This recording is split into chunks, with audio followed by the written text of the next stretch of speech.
नमस्कार साथियों, एक बार फिर से मैं आपका अपने YouTube चैनल में आपका बहुत बहुत स्वागत करता हूं। दोस्तों, रोज की तरह एक बार मैं फिर से आपके लिए जीके के अत्यंत ही महत्वपूर्ण 30 प्रश्न लेकर आया हूं। यदि आपको ये वीडियो पसंद आए तो वीडियो को जरूर लाइक करिएगा।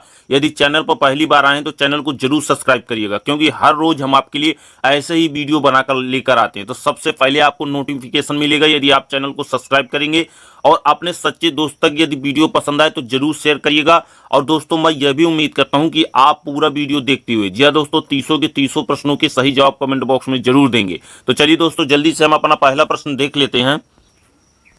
हमारा पहला प्रश्न है कि किस वायसराय ने ब्रिटिश शासन के दौरान बंगाल का विभाजन किया था। जी हाँ दोस्तों, बेहद ही इंपॉर्टेंट क्वेश्चन है, कई बार एग्जाम में यह रिपीट भी हो चुका है, लेकिन हम आपके लिए यह प्रश्न यूपी वीडियो के 2018 के क्वेश्चन पेपर से लेकर आए। बताइए, कमेंट करिए यदि आपको इसका आंसर मालूम है कि किस वायसराय ने ब्रिटिश शासन के दौरान बंगाल का विभाजन किया था। जी हाँ दोस्तों, तीसरा is the right answer, Lord Curzon ने बंगाल का विभाजन किया था।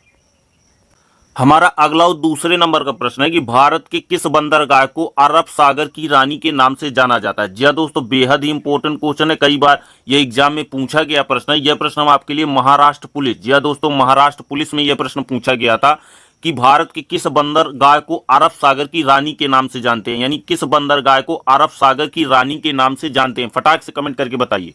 जी हाँ दोस्तों, दूसरा is the right answer, Kochi बंदरगाह को भारत कि अरब सागर की रानी के नाम से जाना जाता है। चलिए दोस्तों, अगला और तीसरे नंबर का प्रश्न देखते हैं। हमारा अगला और तीसरे नंबर का प्रश्न है कि दुधवा राष्ट्रीय उद्यान कहाँ स्थित है। सबसे पहले आप इस क्वेश्चन को नोट करिए। जी हाँ दोस्तों, सबसे पहले आप इस क्वेश्चन को नोट करिए। 100% मुझे यकीन है कि आपके अगले एग्जाम में यह प्रश्न आपको देखने को मिलेगा। बताइए कि दुधवा राष्ट्रीय उद्यान कहाँ स्थित है। यह प्रश्न हम यूपी टीईटी 2018 के क्वेश्चन पेपर से आपके लिए लेकर आए। बताइए कि दुधवा राष्ट्रीय उद्यान कहाँ स्थित है। जी हाँ दोस्तों, तीसरा is the right answer, Lakhimpur Kheri में दुधवा राष्ट्रीय उद्यान स्थित है। चलिए दोस्तों, अगला प्रश्न देखते हैं। हमारा अगला और चौथे नंबर का प्रश्न है कि वर्ष 2016 में नोटबंदी के दौरान आरबीआई यानी भारतीय रिजर्व बैंक के गवर्नर कौन थे। जी हाँ दोस्तों, बेहद ही इंपॉर्टेंट क्वेश्चन है, कई बार यह क्वेश्चन रिपीट हो चुका है। यह प्रश्न हम आपके लिए आईबीपीएस, जी हाँ दोस्तों, जो बैंक का एग्जाम लेने वाला विभाग है, उसके द्वारा यह पूछा गया था। आईबीपीएस द्वारा 2016 में ही पूछा गया था कि वर्ष 2016 में नोटबंदी के दौरान आरबीआई यानी भारतीय रिजर्व बैंक के गवर्नर जनरल यानी गवर्नर कौन थे। जी हाँ दोस्तों, डॉक्टर उर्जित पटेल। दूसरा is the right answer, doctor Urjit Patel थे। चलिए दोस्तों, अगला और पांचवें नंबर का प्रश्न देखते हैं।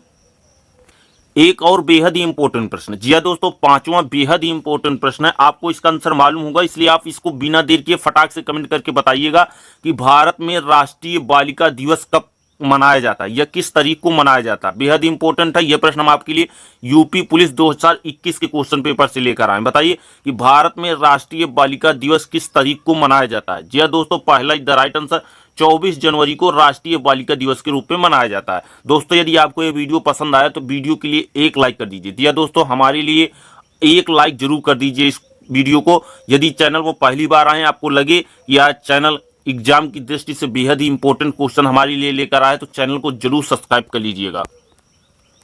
हमारा अगला और छठवें नंबर का प्रश्न है कि ज्ञात निम्न में से किस देश की आधिकारिक मुद्रा है। जी हाँ दोस्तों, ये 4 प्रकार के देश दिए गए, म्यांमार, भारत, श्रीलंका और नेपाल। इनमें से आपको यह बताना है कि ज्ञात किस देश की आधिकारिक मुद्रा है। जी हाँ दोस्तों, पहला इज द राइट आंसर, ज्ञात म्यांमार की आधिकारिक मुद्रा है। चलिए दोस्तों, अगला प्रश्न देखते हैं। हमारा अगला और 7वें नंबर का प्रश्न है जो बेहद ही इंपॉर्टेंट है। जी हाँ दोस्तों, कई बार एग्जाम में पूछा गया है, इसलिए आप इसको नोट कर लीजिएगा। यदि आपको इस रचना का नाम पता है तो फटाक से कमेंट करके बताइए कि लोकप्रिय रचना मधुशाला के रचनाकार कौन थे। यह प्रश्न आपके लिए यूएमपी, जी हाँ दोस्तों, एमपी टीईटी 2022 के क्वेश्चन पेपर से लेकर आए हैं। तो फटाक से कमेंट करके बताइए कि लोकप्रिय रचना मधुशाला के रचनाकार कौन थे। मधुशाला के रचनाकार कौन थे, बताइए। जी हाँ दोस्तों, चौथा is the right answer, Harivansh Rai Bachchan. Madhushala किनकी एक रचना है, हरिवंश राय बच्चन की एक रचना है, बेहद ही महत्वपूर्ण रचना है, फेमस रचना है। और हरिवंश राय बच्चन अमिताभ बच्चन के पिताजी थे। हमारा अगला और 8वें नंबर का प्रश्न है कि निम्नलिखित में से कौन सा भारत का सर्वोच्च सैन्य पुरस्कार है। जी हाँ दोस्तों, सैन्य पुरस्कार पूछा गया। यह प्रश्न हमारा एसएससी जीडी 2021 में पूछा गया प्रश्न है। यदि आप police, army, Agniveer, SSC GD इत्यादि एग्जामों की तैयारी करते हैं तो यह प्रश्न आपके लिए बेहद ही इंपॉर्टेंट है। इस प्रश्न के लिए आप इस वीडियो को लाइक कर दीजिए। और यदि आपको आंसर मालूम है तो फटाक से कमेंट करके बताइए कि निम्नलिखित में से कौन सा भारत का सर्वोच्च सैन्य यानी सैनिक पुरस्कार है। जी दोस्तों, तीसरा is the right answer Paramvir Chakra. चलिए दोस्तों, अगला और 9वें नंबर का प्रश्न देखते हैं। हमारा 9वें नंबर का प्रश्न संविधान से रिलेटेड है। जी हाँ दोस्तों, हर एग्जाम में 1 या 2 क्वेश्चन जो है संविधान से पूछे जाते हैं। हो सकता है यही क्वेश्चन आपके एग्जाम में संविधान से रिलेटेड पूछ लिया जाए। यह प्रश्न हम आपके लिए राजस्थान टीईटी 2017 के क्वेश्चन पेपर से लेकर आए हैं कि भारत के संविधान में उद्देशिका का विचार किस देश से लिया गया। हर एग्जाम में किसी भी एग्जाम की तैयारी करते हो 1 या 2 क्वेश्चन संविधान से पूछे जाते हैं। हो सकता है यही हूबहू क्वेश्चन आपके एग्जाम में छप गया, तो आप बताइए कौन सा टिक करेंगे।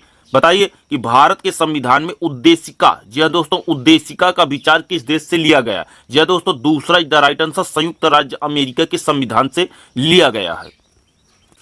हमारा अगला और 10वें नंबर का प्रश्न है वन्य जीव सप्ताह दिवस कब मनाया जाता है। यह बेहद ही इंपॉर्टेंट प्रश्न है। मैं आपसे कहता हूं कि सबसे पहले आप रफ कॉपी उठाइए और इस क्वेश्चन को नोट करिए कि वन्य जीव सप्ताह दिवस कब मनाया जाता है। यह प्रश्न हम आपके लिए यूपी पुलिस, वो दिल्ली पुलिस 2016 के क्वेश्चन पेपर से लेकर आए। दिल्ली पुलिस में पूछा गया था कि वन्य जीव सप्ताह दिवस कब मनाया जाता है। जी दोस्तों, तीसरा इज द राइट आंसर 2 से 8 अक्टूबर को वन्य जीव सप्ताह दिवस के रूप में मनाया जाता है। चलिए दोस्तों, अगला क्वेश्चन देखते हैं। हमारा अगला और 11वें नंबर का प्रश्न है कि निम्नलिखित में से कौन सा विटामिन अत्यधिक ताप के कारण आसानी से नष्ट होने लगता है। अरे देखिए, ये देखिए, जितने भी हमारे साइंस के स्टूडेंट हैं तुरंत क्वेश्चन को पढ़ते ही जवाब कमेंट में करने लगे। जी हाँ दोस्तों, तुरंत जितने हमारे साइंस के स्टूडेंट हैं उन्हें देर नहीं लगी, वो तुरंत जो है कमेंट करके बताने लगे। यह प्रश्न हम आपके लिए रेलवे ग्रुप डी 2015 के क्वेश्चन पेपर से ले आए थे, यानी ग्रुप डी में पूछा गया था यह प्रश्न 2015 में कि इनमें से कौन सा विटामिन है जो अत्यधिक ताप के कारण आसानी से नष्ट हो जाता है। जी दोस्तों, चौथा is the right answer vitamin C. Vitamin C को ताप पर रखा जाता है। जब उसकी मान लीजिए कोई भी फल है, जब उसकी सब्जी बनाई जाती है तो वह टेम्परेचर यानी ताप में चूल्हे में रखकर बनाई जाती है, तो वो उसकी जो विटामिन होती है, विटामिन सी होती है, वो खत्म हो जाती है। हमारा अगला और 12वें नंबर का प्रश्न है कि काजीरंगा नेशनल पार्क कहाँ स्थित है। जी हाँ दोस्तों, हर एग्जाम में हो सकता है आपके ही एग्जाम में नेशनल पार्क से क्वेश्चन बन जाए, क्योंकि कई बार उद्यानों से क्वेश्चन बन जाते हैं।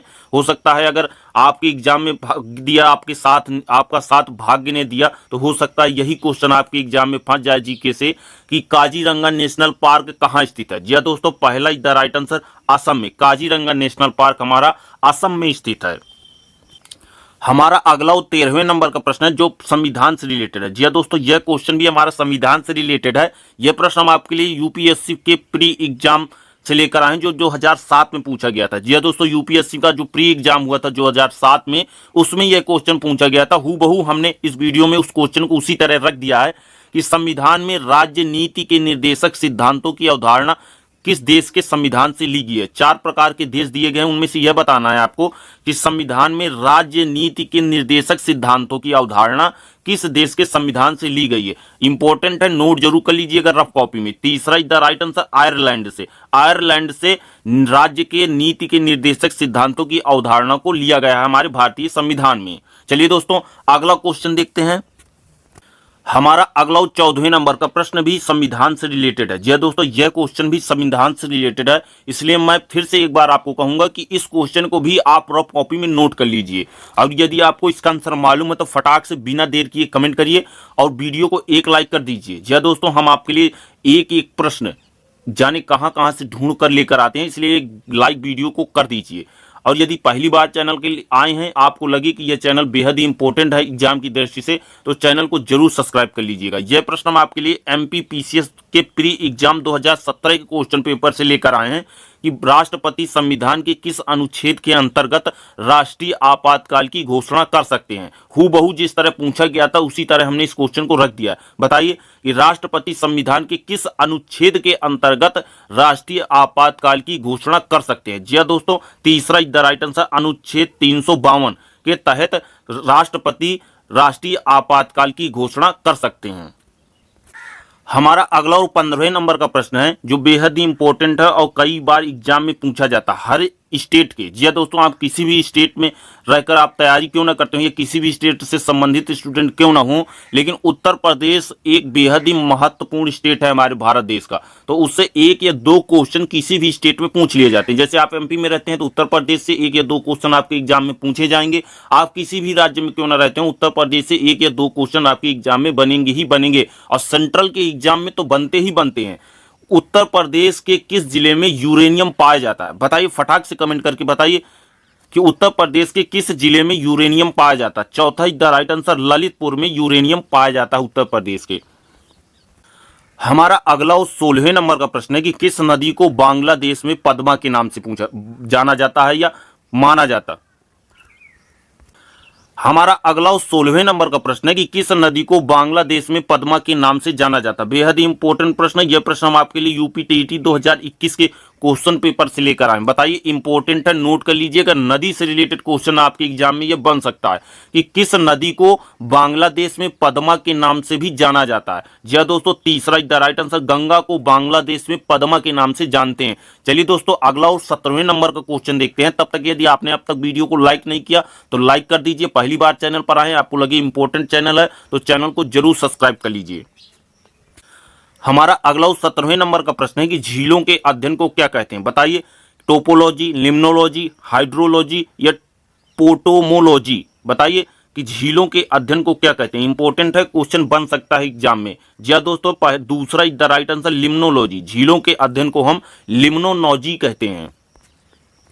हमारा अगला और 18वें नंबर का प्रश्न बेहद इंपॉर्टेंट है। सबसे पहले आप इस क्वेश्चन को नोट करिए रफ कॉपी में, और यदि आपको इसका आंसर मालूम है तो कमेंट बॉक्स में निसंकोच तेजी के साथ कमेंट करके बताइए कि भगवत गीता का अंग्रेजी में अनुवाद करने वाला पहला यूरोपीय कौन था। भगवत गीता हिंदुओं का एक पवित्र ग्रंथ माना जाता है। न्यायालय में भी आप लोगों ने देखा होगा कि जब किसी केस की सुनवाई होती है तो गीता पर ही हाथ रखकर कसम दिलाई जाती है कि आप झूठ नहीं बोलेंगे। तो बताइए कि भगवत गीता का अंग्रेजी में अनुवाद करने वाला पहला यूरोपीय कौन था। जी हाँ दोस्तों, चार्ल्स विल्किंस। पहला the right answer, Charles Wilkins ने ही भगवत गीता का अंग्रेजी में अनुवाद किया था, और यह अनुवाद करने वाला पहला यूरोपीय था, चार्ल्स विल्किंस। हमारा अगला और 19वें नंबर का प्रश्न है कि ब्रिटिश शासन के दौरान तत्कालीन मद्रास प्रेसिडेंसी में रैयतवाड़ी प्रणाली की शुरुआत करने वाला कौन था। बेहद ही इंपॉर्टेंट और आज का सबसे बड़ा क्वेश्चन और सबसे ज्यादा इंपॉर्टेंट क्वेश्चन है यह प्रश्न। यह प्रश्न हम आपके लिए यूपी स्टेट यानी यूपी सुपर टेट परीक्षा 2019 के क्वेश्चन पेपर से लेकर आए। एक बार फिर से आपके लिए क्वेश्चन पढ़ देते हैं कि ब्रिटिश शासन के दौरान तत्कालीन मद्रास प्रेसिडेंसी में रैयतवाड़ी प्रणाली की शुरुआत करने वाला कौन था। जी हाँ दोस्तों, तीसरा the right answer, Thomas Munro. चलिए दोस्तों, अगला क्वेश्चन देखते हैं। हमारा अगला और 20वें नंबर का प्रश्न है कि सुरहा ताल पक्षी विहार कहाँ स्थित है। इंपॉर्टेंट है, आपके एग्जाम की दृष्टि से इंपॉर्टेंट है, इसलिए हमने इस क्वेश्चन को इंपॉर्टेंट किया हुआ है। बताइए कि सुरहा ताल पक्षी विहार कहाँ स्थित है। जी हाँ दोस्तों, बेहद इंपॉर्टेंट क्वेश्चन है ये प्रश्न। आपका इसका उत्तर है बलिया जिले में, यानी सुरहा ताल पक्षी विहार कहाँ स्थित है, बलिया जिले में स्थित है। इंपॉर्टेंट है, नोट जरूर कर लीजिएगा। हमारा अगला और 21वें नंबर का प्रश्न है कि दबाव यानी प्रेशर का एसआई यूनिट क्या है। इंपॉर्टेंट क्वेश्चन है, जितने भी साइंस के स्टूडेंट हैं वो जल्दी जल्दी कमेंट करके बताएं कि इसका आंसर क्या होगा। बताइए, राइट आंसर इसका क्या होगा कि दबाव यानी प्रेशर का एसआई यूनिट क्या है। जी हाँ दोस्तों, चौथा द राइट आंसर, पास्कल। यह प्रश्न हमारा यूपी बोर्ड में भी पूछा जा चुका है। चलिए दोस्तों, अगला और 22वें नंबर का प्रश्न देखते हैं। हमारा अगला और 22वें नंबर का प्रश्न बेहद ही इंपॉर्टेंट है। ये संविधान से रिलेटेड क्वेश्चन है। हर एग्जाम में एक या दो क्वेश्चन संविधान से पूछे जाते हैं, तो आप इसका जवाब दीजिए। यदि आप नोट करना चाहें तो इस क्वेश्चन को नोट भी कर सकते हैं, क्योंकि यह प्रश्न हम आपके लिए हरियाणा पुलिस 2018 के क्वेश्चन पेपर से आपके लिए लेकर आए हैं कि भारत के संविधान में समवर्ती सूची का प्रावधान किस देश से लिया गया है। एक बार फिर से आपके लिए क्वेश्चन पढ़ देते हैं कि जो भारत के संविधान में समवर्ती सूची का प्रावधान है, जी हाँ दोस्तों, समवर्ती सूची का प्रावधान है जो वह किस देश से लिया गया। बताइए, फटाक से कमेंट करके बताइए बिना देर किए। पहला द राइट आंसर, ऑस्ट्रेलिया से लिया गया, यानी भारतीय संविधान में समवर्ती सूची का प्रावधान ऑस्ट्रेलिया से लिया गया है। हमारा अगला 23वें नंबर का प्रश्न है कि विश्व बाघ दिवस कब मनाया जाता है। जी दोस्तों, करंट में इससे बहुत ज्यादा क्वेश्चन बन रहे हैं, बहुत ज्यादा इससे क्वेश्चन पूछे जा रहे हैं। हर एग्जाम में आपको यह प्रश्न देखने को मिल जाता है। हाल ही में यूपी पुलिस में भी यह क्वेश्चन पूछा गया है कि विश्व बाघ दिवस कब मनाया जाता है? तीसरा इज द राइट आंसर, 29 जुलाई को विश्व बाघ दिवस के रूप में मनाया जाता है। चलिए दोस्तों अगला क्वेश्चन देखते हैं, वीडियो को लाइक जरूर कर दीजिए। हमारा अगला 24वें नंबर का प्रश्न है कि हथेली में पाई जाने वाली हड्डी का क्या नाम है? जी हाँ दोस्तों, तुरंत हथेली फैलाइए, देखिए उसमें हड्डी कौन सी हड्डी है, बताइए नाम, कि हथेली में पाई जाने वाली हड्डी का क्या नाम है। इंपॉर्टेंट क्वेश्चन है, यदि आपको इसका आंसर मालूम है तो यकीन मानिए 100% आपका एक ना एक दिन सिलेक्शन होने वाला है, क्योंकि बेहद ही इंपॉर्टेंट क्वेश्चन है। 90% लोगों को इसका आंसर मालूम नहीं है। बताइए कि हथेली में पाई जाने वाली हड्डी का क्या नाम है? पहला is the right answer metacarpals. चलिए दोस्तों अगला और 25वें नंबर का प्रश्न देखते हैं। हमारा अगला और 25वें नंबर का प्रश्न जो कि बेहद ही इंपॉर्टेंट है, नोट जरूर कर लीजिए इस क्वेश्चन को, कई बार एग्जाम में यह प्रश्न रिपीट हुआ है कि नेताजी सुभाष चंद्र राष्ट्रीय खेल संस्थान कहाँ स्थित है? एक बार फिर से पढ़ देते हैं आपके लिए कि नेताजी सुभाष चंद्र राष्ट्रीय खेल संस्थान कहाँ स्थित है? तीसरा is the right answer, Patiala में स्थित है। हमारा अगला और 26वें नंबर का प्रश्न बेहद ही इंपॉर्टेंट है, बताइए कि निम्नलिखित में से कौन भारत के राष्ट्रपति द्वारा नियुक्त नहीं किया जाता? बेहद ही इंपॉर्टेंट क्वेश्चन है, बताइए फटाक से कमेंट करके। कमेंट करना है 100% सभी लोगों को इसका जवाब कमेंट करना है कि भारत के राष्ट्रपति द्वारा नियुक्त नहीं किया जाता। जी दोस्तों, पहला is the right answer, Bharat के राष्ट्रपति द्वारा उपराष्ट्रपति को नियुक्त नहीं किया जाता या नहीं किया जा सकता, बल्कि सर्वोच्च न्यायालय के न्यायाधीश, महान्यायवादी और मुख्य न्यायाधीशों की नियुक्ति राष्ट्रपति के द्वारा ही की जाती है, लेकिन उपराष्ट्रपति की नियुक्ति राष्ट्रपति के द्वारा नहीं की जाती। हमारा अगला 27वें नंबर का क्वेश्चन है कि निम्न में से कौन सी बीमारी प्रोटोजोआ के कारण होती है? जी दोस्तों, थोड़ा गलत प्रिंट हो गया। आप ये पूछा जाता है कि निम्नलिखित में से कौन सी बीमारी प्रोटोजोआ के कारण होती है? बताइए, एड्स, रेबीज, काला आजार या चेचक? जी दोस्तों, तीसरा इज द राइट आंसर, काला आजार प्रोटोजोआ से होने वाली एक बीमारी है। एक और बेहद ही इंपॉर्टेंट प्रश्न, जी दोस्तों 28वें नंबर का प्रश्न बेहद ही इंपॉर्टेंट है, नदी टॉपिक से रिलेटेड प्रश्न है ये कि नागार्जुन सागर बांध किस नदी पर बनाया गया? बेहद ही इंपॉर्टेंट है, कई बार ये क्वेश्चन एग्जाम में रिपीट हुआ है। 100% चांस है आपके अगले एग्जाम में इस क्वेश्चन के पूछे जाने की कि नागार्जुन सागर बांध किस नदी पर बनाया गया है? जी दोस्तों, कृष्णा नदी पर बनाया गया। तीसरा is the right answer, Krishna नदी पर नागार्जुन सागर बांध बनाया गया। चलिए दोस्तों अगला और 29वें नंबर का प्रश्न देखते हैं। हमारा अगला और 29वें नंबर का प्रश्न है कि किस राज्य की समुद्रीय तटीय सीमा सबसे छोटी है? जी हाँ दोस्तों, 4 राज्य दिए गए हैं, इनमें से आपको यह बताना है कि किस राज्य की समुद्रीय तटीय सीमा सबसे कम है। इसका जवाब आपको कमेंट बॉक्स में देना, इसका जवाब हम नहीं देंगे। जितने भी भाई बहन हमारे इस नंबर तक वीडियो देख रहे हैं वो सभी लोग कमेंट करके बताइए कि किस राज्य की समुद्रीय तटीय सीमा सबसे छोटी है। फटाक से कमेंट करके बताइए यदि आपको इसका आंसर मालूम है। ज्यादा से ज्यादा लोग कमेंट करें इस क्वेश्चन का। हमारा आज का अंतिम और 30वां प्रश्न है कि गांधी जी ने किस ग्रंथ को अपनी माता कहा है? जी हाँ दोस्तों, 4 प्रकार के ग्रंथ दिए गए हैं, आपको यह बताना है कि इनमें से कौन सा ग्रंथ है जिसको महात्मा गांधी ने अपनी माता कहा है। जी हाँ दोस्तों, एक बार फिर से क्वेश्चन रिपीट कर देते हैं कि गांधी जी ने किस धार्मिक ग्रंथ को अपनी माता कहा है? फटाक से कमेंट करके बताइए। रामायण को कहा है, कुरान शरीफ को कहा है, या भगवत गीता को कहा है, द न्यू टेस्टामेंट को कहा है? जी हाँ दोस्तों, चौथा is the right answer, Bhagavad Gita को कहा है। भगवत गीता यानी धार्मिक ग्रंथ को अपनी माता कहा है, भगवत गीता को अपनी माता कहा है गांधी जी ने। नमस्कार साथियों, आज का हमारा वीडियो यहीं पर समाप्त होता है। यदि आपको प्रश्न इंपॉर्टेंट लगे हों तभी आप इस चैनल को सब्सक्राइब करिएगा, और यदि आपको वीडियो पसंद आ रहा हो तो हमारी मेहनत के लिए वीडियो को एक लाइक जरूर कर दीजिएगा। नमस्कार।